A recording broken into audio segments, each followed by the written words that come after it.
Hello and welcome to Global News Today. I'm your host, Michael Prendergast. Coming up on today's show, I'm joined by Dr. Aseem Malhotra, the Senior Advisor to US Health Secretary Robert F. Kennedy Jr., who'll join us for a vital conversation on their goal to make America healthy again. But first, I'm thrilled to say I'm joined by five-time world chess champion and arguably the greatest chess player of all time, Magnus Carlsen, for an exclusive interview.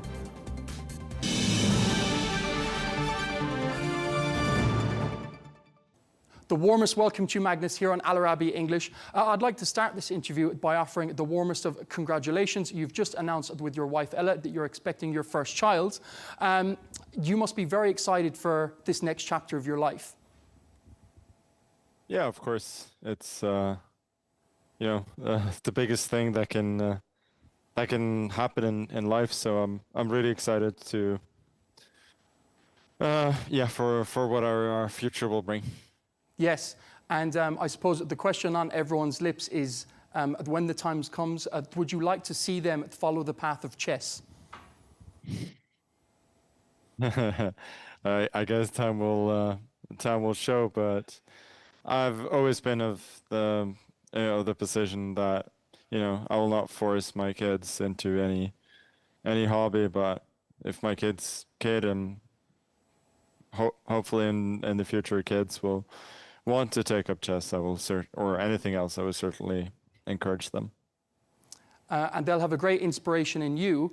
Just in terms of your early life, who was your greatest inspiration in terms of chess growing up? I think certainly my father was crucial in getting me into chess. He's a keen player himself as an amateur, and he thought by I think both it was a bit of wishful thinking with his own passion, and also by the fact that I was kind of a quiet kid who liked concentrating on one activity for a long time. He thought that I might have some talent, and obviously I'm very grateful for that in the way that it's given me and my family a lot of joy in life. You've stepped away from classical chess over the past few years. Is that chapter closed for good? I cannot tell you anything for sure about what's going to happen in the future, but I think what is important to me is in chess has always been kind of driven by my main motivation has been to play and to enjoy the game, and I haven't enjoyed kind of normal classical chess that much the last few years, specifically kind of the more preparation aspect of it, and the fact that it's become the knowledge that we have has become a great equalizer. So I think it's unlikely that that will be a huge focus for me over the next few years, but I'm playing next week, so I think I will continue to play occasionally, but not as a huge focus. That's unlikely, I think. And in terms of, as you said, the preparation as well, that's involved in classical, for people at home, they may not know, there's so much preparation goes involved, especially with engines, and it sort of takes a lot of the creativity out of the game of chess. You had Bobby Fischer, he created obviously Fischer Random or Chess 960.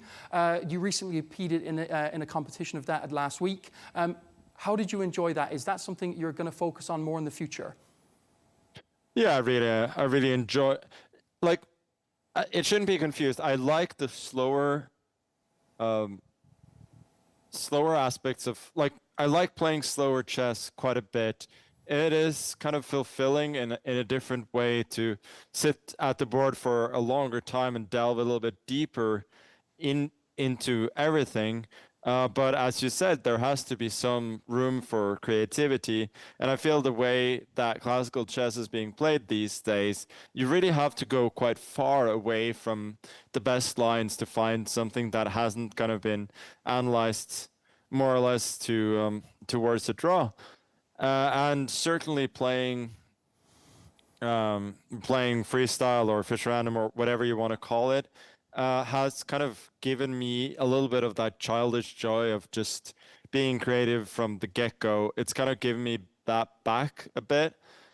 So I've enjoyed that immensely, and certainly hope to do that a lot in the future as well.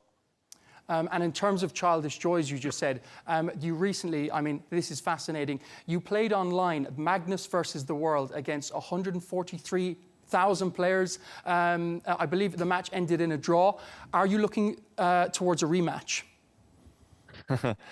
No, I think the world played a little bit too well, so the game ended up being quite drawish towards the end. But it was a fun experience for sure. I think at the start people were thinking quite a lot on their own, and towards the end there was a little bit, I think, more of a campaign there to get people to play, solid kind of engine approved moves. So I think it's not that easy.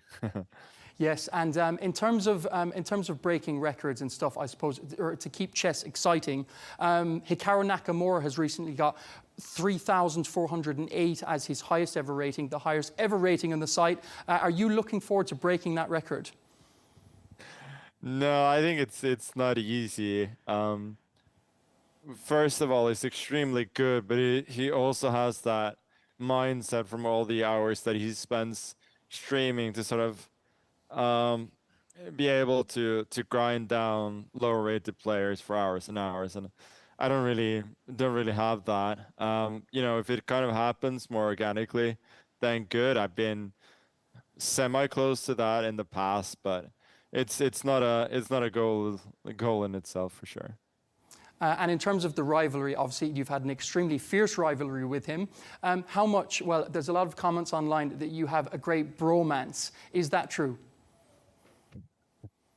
No, I think I have a lot of respect for Hikaru, as I do with others, but yeah, I wouldn't say that I'm like big friends with any of the players that I regularly compete with. Like we have a lot of mutual respect, but at the end of the day, I kind of very often achieve what they want to do, and sometimes vice versa. So it's hard to be too close.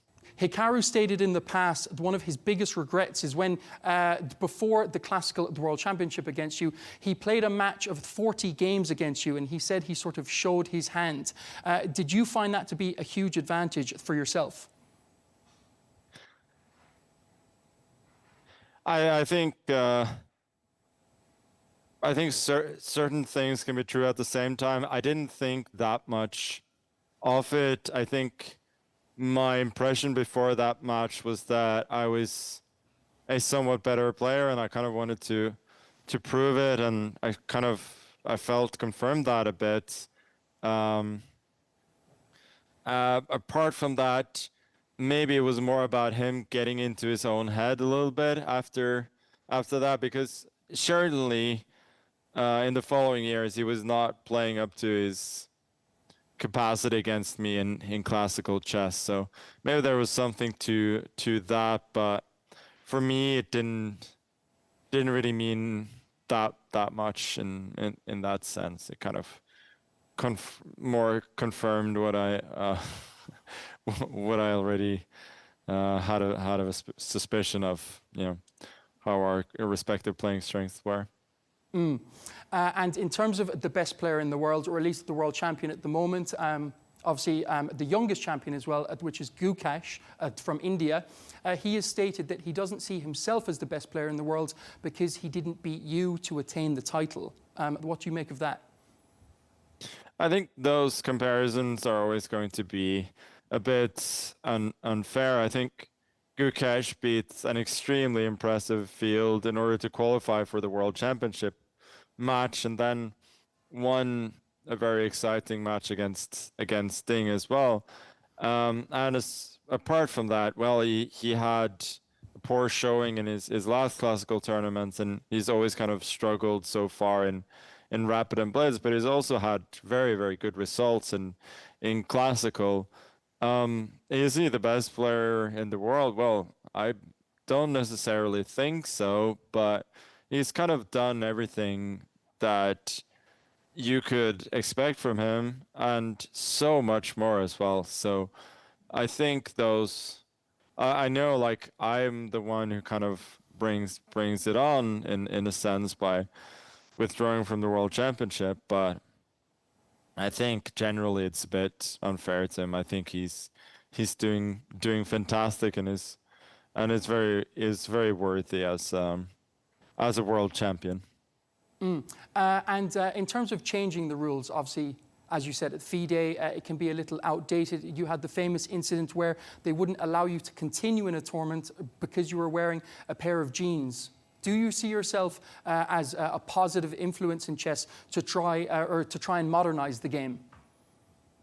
Well, I would say I'm very much not focused on FIDE. I'm not particularly trying to change those things. I'll more or less leave that to them. As for the jeans, I felt that generally my attire was perfectly fine, and the jeans was just, an honest mistake. I just forgot to change. But I mean, seeing as my otherwise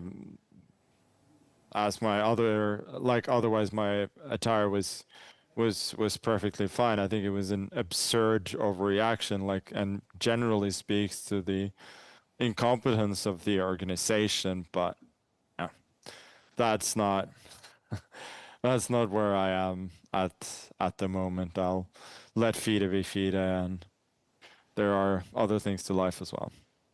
And speaking of those other things, you're streaming a lot now. Obviously, Hikaru is as well. It's had a hugely positive impact on chess. How are you finding that life? I think it's fun when I'm home to be able to do these streaming things once in a while. For me, it's not about a career or anything. It's just, sharing a little bit of my joy of chess with people. So yeah, it's definitely fun. And in terms of rivalry, you had a famous, I suppose, online beef and then obviously a lawsuit with Hans Niemann. Have you spoken to him since? No.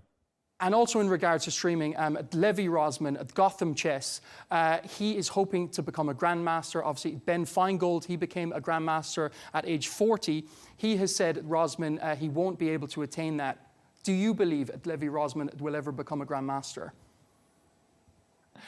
I think whether he's becoming a is going to become a grandmaster or not is not that interesting. I think what is interesting to him and to others is kind of the journey, and I hope that really leads to something positive, because that's what it's really all about. I see a lot of other content creators on YouTube, for instance, like trying to attain a certain goal, and I feel like that's the really interesting part about it is the journey, and then most people don't eventually reach their goals. So I think that's what it's really all about, and I'm following like everybody else to see if he will make it happen. Of course. Well, thank you so much for your time. We really appreciate it here at Arabiya English. Magnus Carlsen. Thank you so much.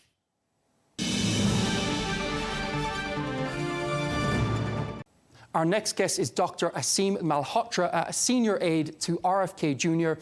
in the Maha movement. Thank you so much for your time, Doctor. The first question I'd like to ask is, what is it like working on a day-to-day basis with RFK Jr.?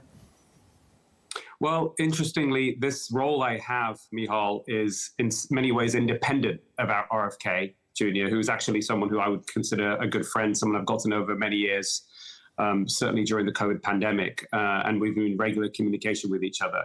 So this role that I have is Chief Medical Advisor to Maha Action, which is a non-profit entity that is independent of government, but essentially works at state level to influence, to look into research, education, and legislation for the very purpose which is very much aligned with which is very much aligned with RFK Jr.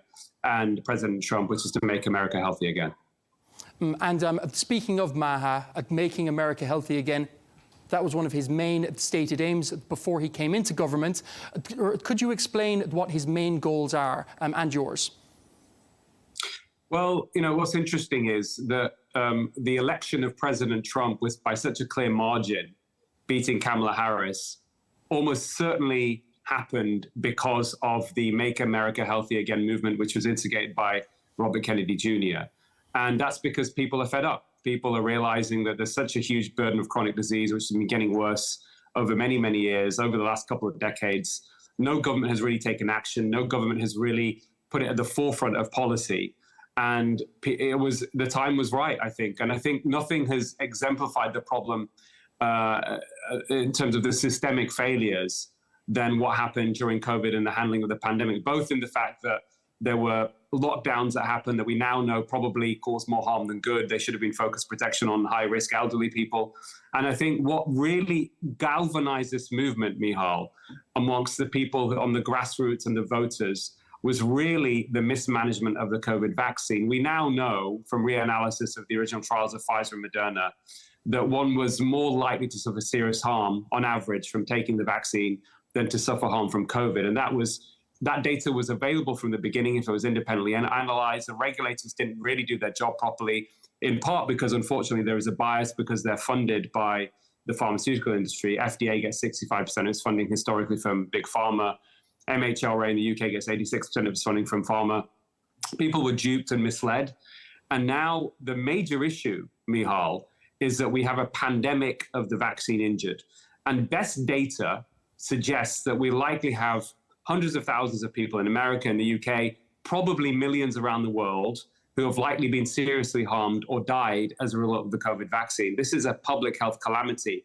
And we can't make America healthy again until we address that full on, until there is a kind of moratorium on the COVID mRNA vaccine. There is medical bodies and government bodies around the world acknowledging this fact, then apologizing to the public, and especially to the vaccine injured.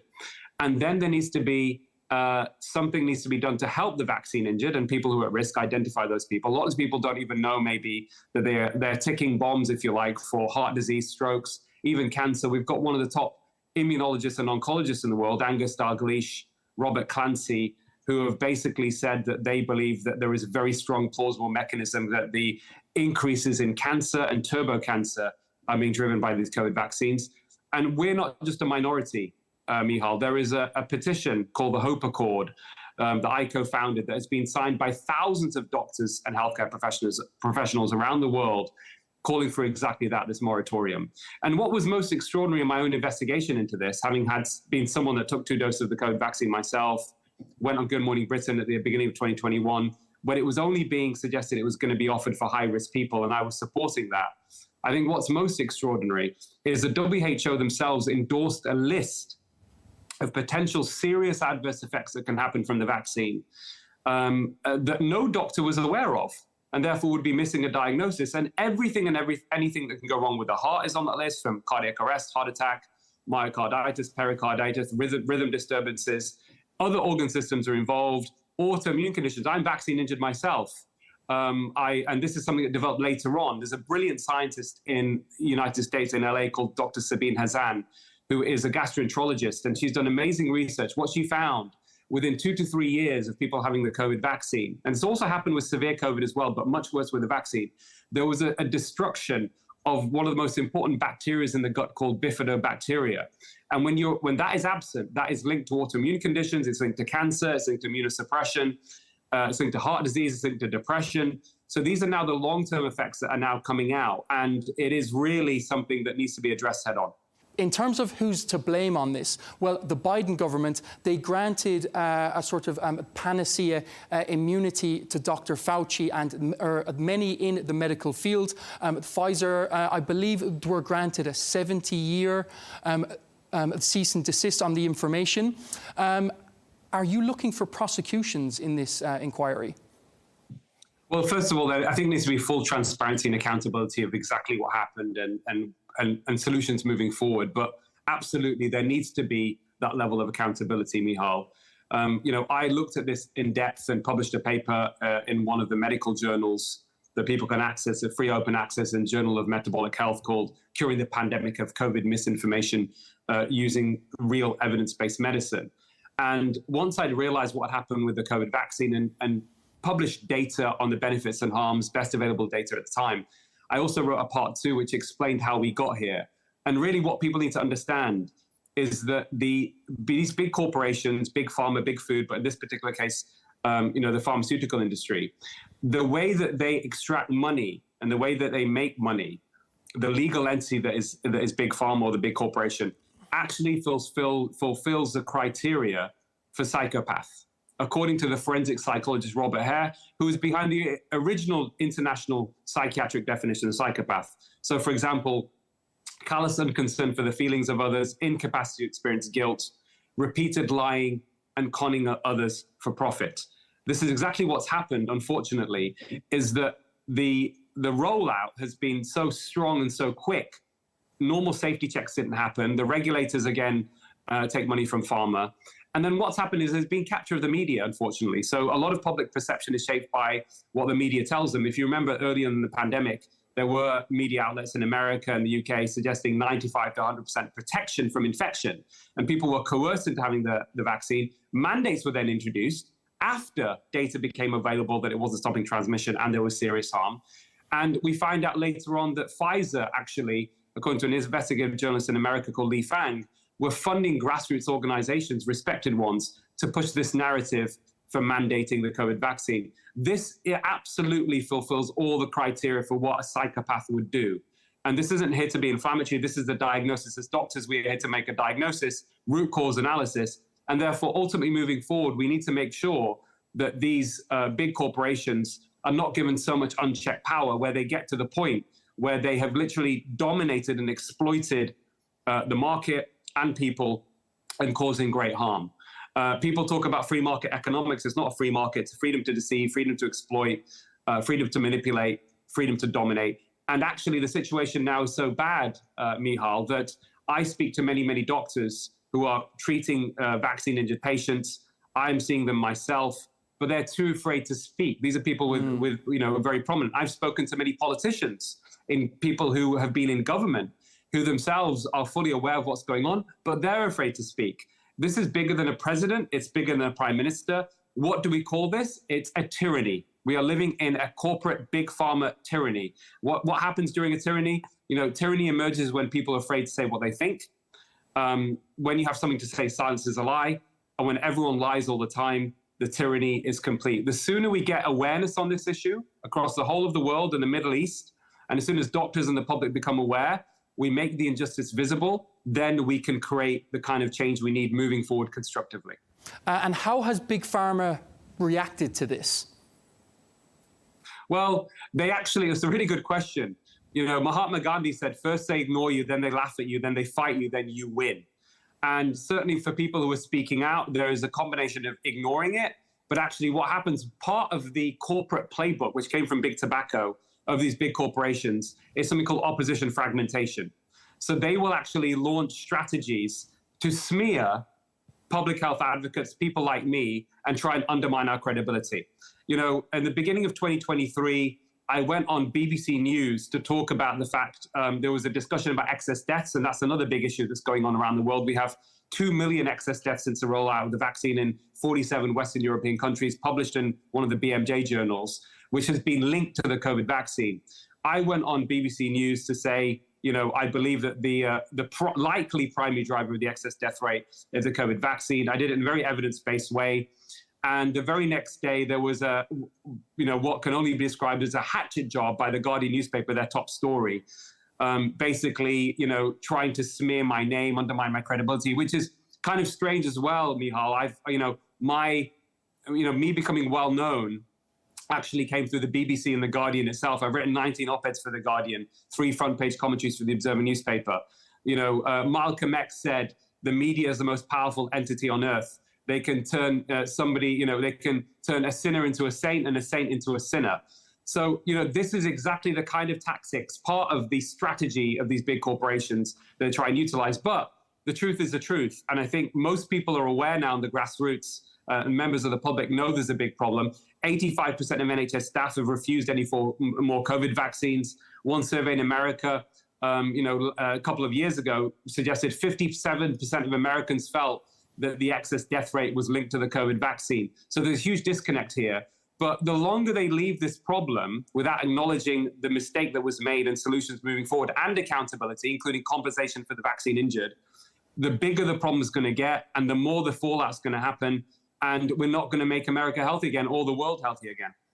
And to one of your points, which is very poignant, you said there's a ticking time bomb for those who've taken the vaccine. What does that mean? You mentioned turbo cancer.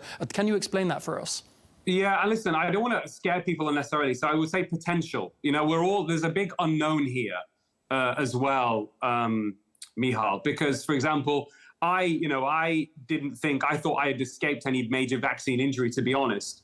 And then I got diagnosed formally with a vaccine injury, 2 years after having had the COVID vaccine. So there are things that, we need to be able to help and identify people without scaring them to make sure that cardiovascular risk for me as a cardiologist is of great concern.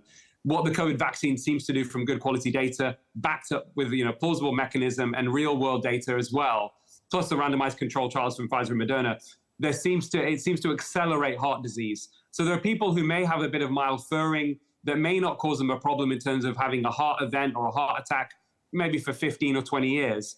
And what may be happening now is that suddenly within 6 months, a year or 2 years, they're suddenly presenting with a heart problem, which was likely precipitated by the COVID vaccine. So there's a big area of unknown, but there are things we do know.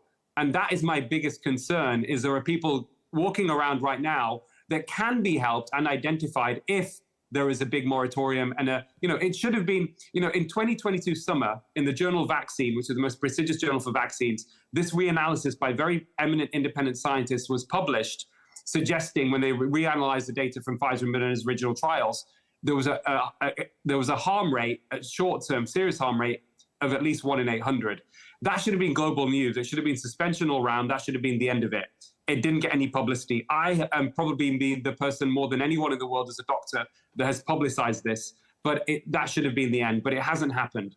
So, this again, for me, is just a symptom of a tyrannical force, which is bigger than a president and bigger than a prime minister. So really, to be honest, Michal, what you're doing is really important, because ultimately through awareness, we've got alt media, of course, the likes of Joe Rogan, Tucker Carlson, Megyn Kelly, all these people have played a massive role in shifting the conversation.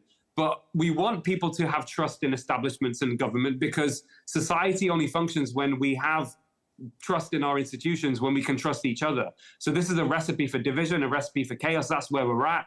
And we can't improve our mental health as well as our physical health until we're able to, be able to, to restore trust in these institutions that have been, put in those positions to put interests of the public ahead of interests of private interests or big pharma or their profits. And speaking of institutions, the World Health Organization, RFK Jr. has come out and said last week that it's bloated. What changes would you like to see at the WHO? Listen, I have historically, I've got a lot of respect for the WHO.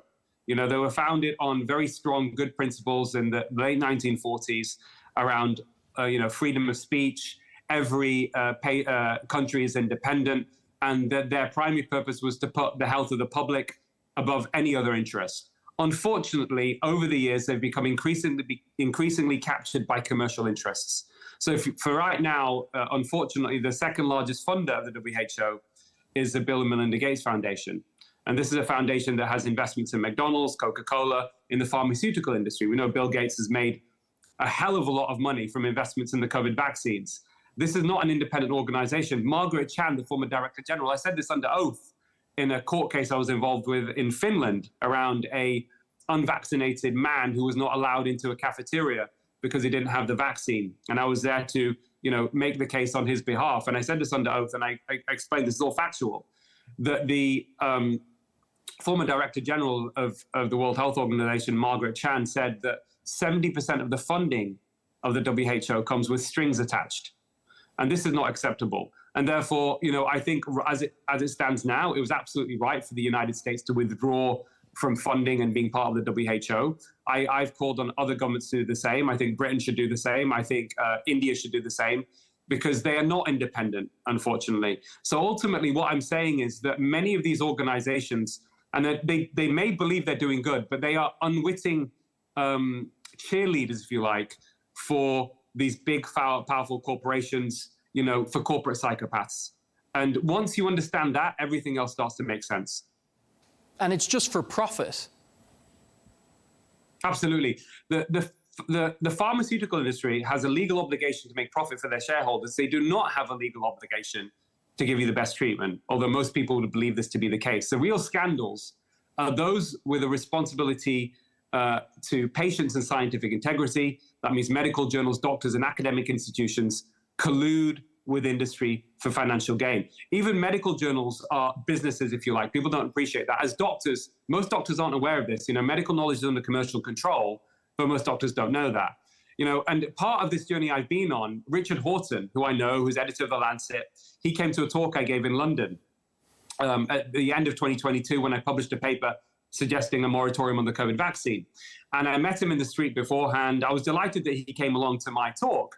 And I said to Richard, Richard, you do realize there's been a publication in the journal Vaccine around more harm than good from the COVID vaccine from the beginning, likely. And he looked at me and said, oh, that's a proper journal, as in that's a credible journal. I mentioned it in my talk, which he attended with 1,000 people, as probably the most important piece of evidence to call for a pause on the COVID vaccine. He wrote an article, which I would say, one could argue it was a balanced article, although in the end, it suggested that what I was saying is driving maybe vaccine hesitancy. But he completely excluded the elephant in the room, which was this particular, this particular article. Last week, I went on Channel 4 News. I was interviewed by Krishnan Gurumurthy. I was in the studio for an hour. It was a pre-record. There was a 5-minute slot that went on the news, Channel 4 News, and then they published a longer form online, which was only 20 minutes. And they cut out many key things I said, including this conversation with Richard Horton. They cut out the fact that I mentioned that, there is political collusion, if you like, with these big corporations, because our former Secretary for Health, Matt Hancock, while he was Health Secretary, there were secret WhatsApp messages that were exposed by Isabel Oakeshott, basically revealing that when there was data coming out early on that the AstraZeneca COVID jab was causing serious harms, clots, death, for example, he, in a WhatsApp message within, his group of people within government, his team, he told essentially that we need to shut down any vax concerns. This is an absolute scandal, Michal. It will be exposed as probably being one of the biggest scandals of our lifetime, but really we need to move forward constructively, and we can only do that when everybody knows exactly what's happened, how it went wrong, why it went wrong, and how we can fix the system to stop this ever happening again. Completely agree. And in terms of infants, I'm reading at the moment The Real Dr. Fauci by RFK Jr. He wrote the book In COVID. An average infant in America at the moment, in their first 2 years, they receive up to 70 vaccines. This is quite unusual, isn't it? Yeah, listen, they're obviously a little bit more extreme in the United States. I don't know the figures in the UK, but it's certainly much less than this. And the question is this a healthy thing? Could this be causing a problem? The honest answer right now, in terms of independent analysis, Michal, is we don't know. Robert Kennedy Jr., I think, has done exactly the right thing. He's got an independent group of experts to look for a signal, certainly with these vaccines and the harm they cause, in particular reference to the fact that there is a high prevalence of autism in the United States. The figures between 1 in 31, 1 in 36, something like that, which is quite high. The question is, are vaccines playing a role, traditional vaccines? We don't know the answer for that. Traditionally, it's been felt they haven't. I'm somebody, if you asked me this question a few years ago, I would have blindly just accepted what was being told to me, that this is not, it's a no-go area. There isn't an issue there. It's been looked at. But since then, Michal, I personally have met many mothers in America of children who they genuinely believe something happened to them after they received these jabs, and think that their autism or any kind of learning disability was caused by the jab. Now, that isn't evidence alone, but it's where you start from. There's something called mother's intuition. As a good doctors know, they listen to their patients. So there are these concerns. Censorship hasn't worked. It's not right. It's only fueled further distrust. So actually an open, transparent reanalysis of this information is absolutely necessary. And there are different things that may come out of it. There may be no signal at all, and we can reassure people there isn't a link. There may be a signal. If there is a signal, the question is how much? Is it 1 in 10,000, 1 in 1,000, 1 in 100,000 a link? And if that's the case, can we identify who's at risk of having a problem from these vaccines? Can we then mitigate those risks once we identify who that is? And also, if there is a problem with these traditional vaccines, can we change the schedule? Can we improve on these vaccines? What is causing it? So there's so many questions that need to be answered. So the more nuanced discussion here, rather than saying, if you're questioning whether there's a problem with the vaccines, you're an anti-vaxxer. This plays into the hands of the corporate psychopaths, okay? They want to use straw man arguments. They want to, exploit certain aspects of human nature. One of the biggest issues I found, Michal, in this whole discussion around the COVID vaccine is that the barriers to the truth are not intellectual. They're psychological. There are two issues that I have become aware of and spoken about at length in lectures and interviews that are the two major psychological barriers to the truth. One is fear. And of course, when you're in a state of fear, which happened during the early stage of the pandemic, because the risk of COVID was grossly exaggerated, we know that. Of course, it was very, very, particularly very, dangerous for high-risk people early on. That means elderly and vulnerable. But the average age of death was still 81, 82. Okay, it wasn't risky for children. So you've got a state of fear. People are more compliant and more likely to be exploited. And then you've got the issue of willful blindness. So that's when human beings or institutions turn a blind eye to the truth in order to feel safe, avoid conflict, reduce anxiety, and protect prestige and fragile egos. And that's a major problem for the medical profession as well, because that you've got people who themselves genuinely, and the 99% of doctors I know genuinely go into the profession to help patients. Acknowledging this huge mistake is not an easy thing psychologically. So it's easy to bury your head in the sand, but ultimately we have to face this uncomfortable truth because it's not going away. Yeah. Did Dr. Fauci bury his head in the sand during COVID? Obviously, he's taken a lot of criticism. Well, listen, on the face of it, you can see that he may well have done that. I mean, I don't know Anthony Fauci myself.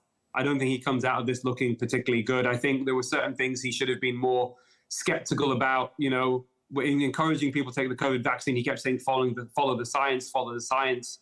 Medicine isn't an exact science, far from it. It's a social science of human beings, constantly evolving. We're taught at medical school, 50% of what you learn will turn out to be either outdated or dead wrong within 5 years of your graduation. The trouble is nobody can tell you which half. This was a novel technology. It's not like traditional vaccines. It's more like a gene therapy. And, given all of that information, I think Anthony Fauci got this very, very, very wrong. And turning back to America, one of the main key components of the MAHA movement, America is the richest country in the world, and it has the sickest people. We've got endemic levels of obesity. How are you hoping to change that? Yeah, it's a great question, Michal. So, the data tells us that 93% of adult Americans are metabolically unhealthy. The root cause of many chronic diseases is poor metabolic health. Only 7% are. That's a huge, huge problem. The biggest driver in terms of is the food environment. We have an oversupply of ultra-processed food. 60% of the calories consumed by Americans is, foods that are likely to increase appetite, increase what we call insulin resistance, which is at the root of heart disease, one of the root causes of cancer, Alzheimer's, dementia, etc. So really what we need to focus on, there are many things, but we need to make sure we get the hierarchy of web of causation right in terms of what's most important. And of course, if we fix the diet, we can fix the healthcare system, we can fix people's health. And on an individual level, something I do as a practicing cardiologist, that can happen very rapidly. Within weeks, people can potentially send their type 2 diabetes into remission from dietary changes alone. Cutting out the refined carbohydrates and sugar, avoiding ultra-processed food, and eating a nutritious diet of meat, vegetables, fish, eggs, nuts and seeds. Extra virgin olive oil has some evidence in terms of being beneficial. This is really the solution to the problems that we are facing. And speaking about seed oils, there's been a huge movement. There's a lot of research going on about seed oils. You, as a cardiologist, what is your opinion on them going forward? Obviously, a lot of people now are switching to tallow and olive oil instead of the traditional vegetable oil and what have you. Yeah, the CDORs, I advise all my patients to avoid them as much as possible. I mean, there is a bit of mixed data out on there. I think they've been promoted heavily on this flawed hypothesis that they tend to lower cholesterol. But we now know independent evidence that I carried out reveals that lowering cholesterol itself is a flawed approach and likely doesn't have any impact on preventing heart attacks and strokes.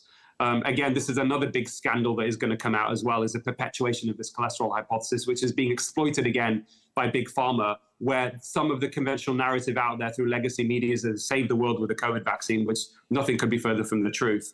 So with the seed oil issue, certainly when they're heated, they are toxic. And that is pretty clear, very good evidence. They produce something called aldehydes, which are linked to cancer and dementia, are carcinogenic. And when you fry, and certainly deep frying these seed oils, they're very, very, very harmful. They should be avoided at all costs. Butter is healthier, coconut oil is healthier, but the healthiest oil of all, which has some evidence of benefit in terms of your health, is going to be good quality extra virgin olive oil. And to just speak on some of the challenges that RFK faces going forward. Well, I think the challenges have really been laid out in the sense we're up against a tyrannical force, really. You know, one of the lessons in public health advocacy is as soon as your work threatens an industry or an ideological cabal, you will be attacked, sometimes unrelentingly and viciously. And we've seen a lot of the legacy media really go for RFK Jr. I know him personally. He is a phenomenal human being, has very high integrity, very deep intelligence. He's extremely compassionate.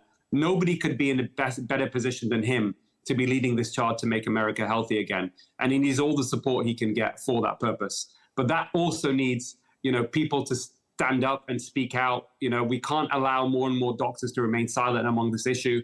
But I feel that there is something is happening. There is a shift. You know, this Hope Accord that I co-founded, and people can go on and please, you know, the hopeaccord.org is the website. It's open access. Everybody can sign it. We need as many people to sign it as possible. We've now got, you know, thousands of doctors, people making noise around this issue on moratorium of the COVID vaccine, whilst those promoting and supporting the COVID vaccine are far and few between and have essentially gone silent. That tells you that we are winning, but we can't be complacent. We need to keep moving forward and keep supporting Robert Kennedy Jr. in his efforts. Dr. Aseem Malhotra, thank you so much for your time. Thank you for having me.